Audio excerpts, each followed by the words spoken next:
Caros amigos, caras amigas telespectadores da tvc.com, estamos de volta, hoje com um programa fazendo uma análise do movimento espírita em Cuba. Desde há 4 anos, um jovem espírita que teve a oportunidade de sair da sua pátria, a querida Cuba, ainda na infância, trasladando-se com a família para os Estados Unidos, Manuel de la Cruz, sentiu a necessidade imperiosa de mandar que a mensagem espírita voltasse ao seu rincão natal. Participando desde a infância de um excelente movimento, graças a uma família espírita, o jovem Manuel de la Cruz começou a pensar com a sua genitora em restabelecer as atividades que se encontravam mergulhadas no grande silêncio da noite comunista. Quando criança, ele participou em Havana das atividades do Centro Espírita José de la Luz, graças a uma família devotada, a família Agramante, que desde há 80 anos moureja no movimento espírita. A família Agramante, afrodescendente, é constituída por pessoas nobres. São diversos irmãos, mas entre eles 4 são médicos. José de la Luz era como se comunicava o espírito mentor dos trabalhos. Ele dizia que não poderia haver melhor maneira de identificar-se senão apelando para a luz divina. Àquela época, digamos, há 80 anos, ainda o movimento espírita não havia absorvido totalmente a pulcritude da doutrina codificada por Allan Kardec. E, por consequência, era natural que as entidades trouxessem os seus atavismos, as suas antigas convicções.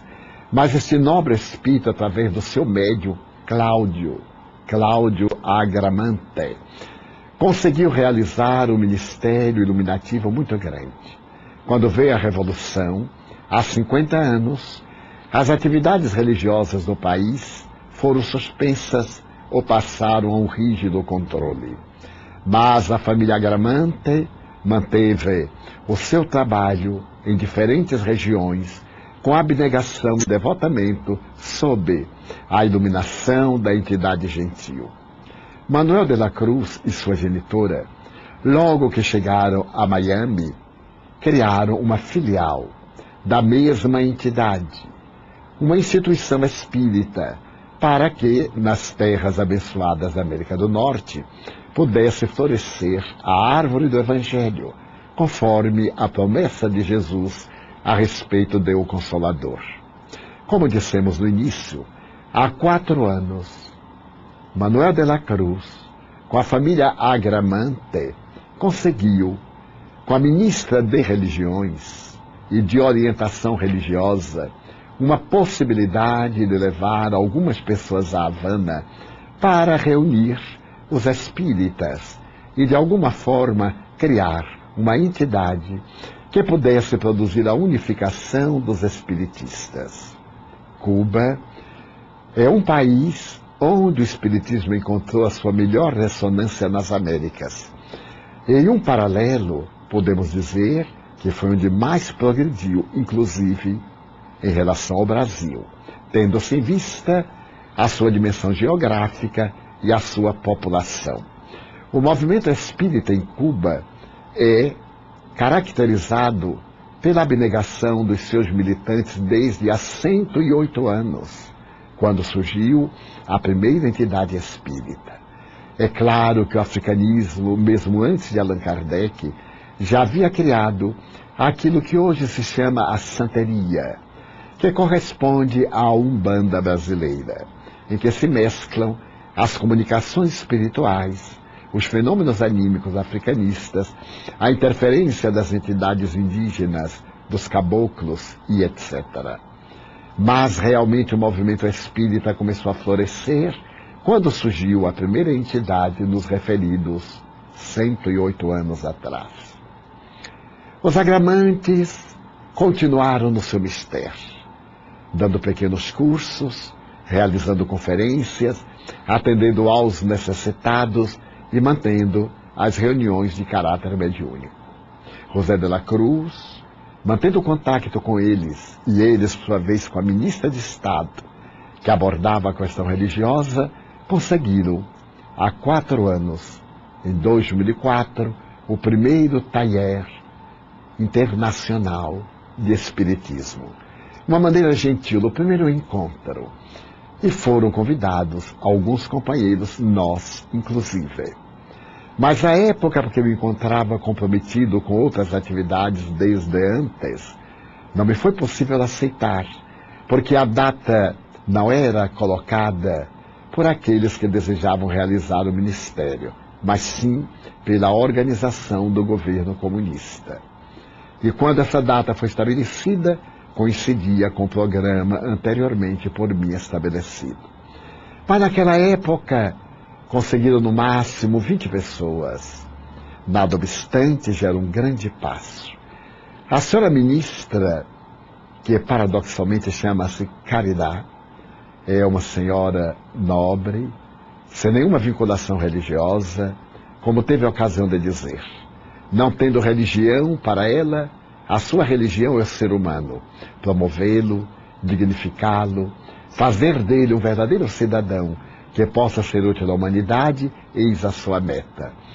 Mas desde aquele encontro, quando ela ouviu realmente o que era o Espiritismo, através de alguns dos expositores, porque ela concedeu ao grupo a honra de participar pessoalmente, ela resolveu mandar visitar todas as entidades que se dissessem espíritas.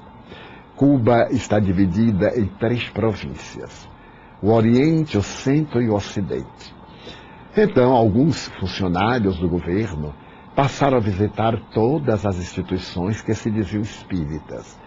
E foi levantada uma agenda na qual se constatou que havia 514 grupos ditos espíritas. Com muita sabedoria, Sua Excelência classificou-os em 3 ordens: aqueles que eram eminentemente africanistas, aqueles que tinham as heranças católicas e o africanismo, e aqueles que seguem a doutrina espírita. Mantendo correspondência com os nossos amigos e a assistência da família Gramante, ela teve uma ideia genial: solicitar aos grupos que adquirissem personalidade jurídica, porque dessa forma estariam legalmente organizados sob a bandeira do Estado, que mesmo na condição de um Estado comunista, não bloqueava a aspiração religiosa de ninguém, o que para nós foi uma agradável surpresa. Desse modo começou-se a trabalhar para o segundo taller, o segundo encontro, que teve lugar entre os dias 25 e 27, ou melhor, 28 de abril próximo passado. Entre os convidados estávamos nós outros, e fomos participar. Também estava conosco o presidente do Conselho Espírita Internacional, nosso caro irmão João Nestor Mazzotti, presidente da Federação Espírita Brasileira. Também a doutora Marlene Rossi Severino Nobre e outros companheiros dedicados à causa do bem que foram convidados. Foram convidados 8 países: Colômbia, Brasil, Estados Unidos, Guatemala, República Dominicana, Honduras, França e Cuba, evidentemente. Da França nós tivemos o Charles Kempf, que também proferiu uma excelente palestra. E na abertura, para um público de 220 pessoas, em um hotel 4 estrelas, que o governo contribuiu para poder proporcionar comodidade e possibilidades de participação do maior número possível, houve a abertura, a iniciação, o momento inaugural. O governo colaborou de alguma forma, fazendo que os preços das hospedagens descessem ao máximo, porque os hotéis em Cuba são administrados pelo Estado. E esses hotéis que os cubanos não têm acesso, por causa dos preços muito altos. Eles têm uma moeda conversível, o CUC, que é uma medida entre o dólar e o euro. Os cubanos, em linha geral, usam o peso cubano, que é uma moeda muito fraca, para atender às suas necessidades, mas os turistas, os estrangeiros, somente podem utilizar dessa moeda CUC e são proibidos de levá-la ao exterior. Quando vão pegar o avião, podem livremente converter a moeda naquela que lhe aprouver, principalmente no dólar, no euro, no pound e assim por diante. Essa colaboração foi muito generosa, porque pôde proporcionar aos organizadores, os agramantes, aos de la Cruz e a outros amigos cubanos que residem em Miami e que contribuíram para o êxito deste segundo taller, de modo que tudo pudesse transcorrer da melhor maneira possível. Ela selecionou os temas que lhe foram apresentados, e o tema que me coube na abertura foi a paz como consequência do bem. Portanto, um tema bastante amplo, profundamente espírita, já que a nossa querida doutrina tem como fundamento essencial a lei de amor, portanto, o bem, a prática da caridade. Proferimos a conferência. Houve ligeiras apresentações. E na parte final, ela solicitou a palavra, embora antes tivesse solicitado para não ser chamada à mesa e participar do evento como uma pessoa comum. Diante do que acabou de ver e de ouvir, não pôde dominar o desejo de exteriorizar as suas emoções. Então foi à tribuna e durante 40 minutos ela apresentou o seu ideal, o apoio total, as referências magistrais a respeito dos espíritas e de como eles podem contribuir em favor de uma sociedade melhor. Ademais, esteve presente nos outros dias, por meio de representantes oficiais, já que a sua agenda não lhe permitia ficar 4 dias à nossa disposição, permitiu que fossem visitados vários centros de serviço social promovidos pelo governo, ofereceu condução para que se fosse ao centro histórico e mais comovedor é que os espíritas tiveram a sensibilidade de homenagear um dos apóstolos de Cuba, José Martí.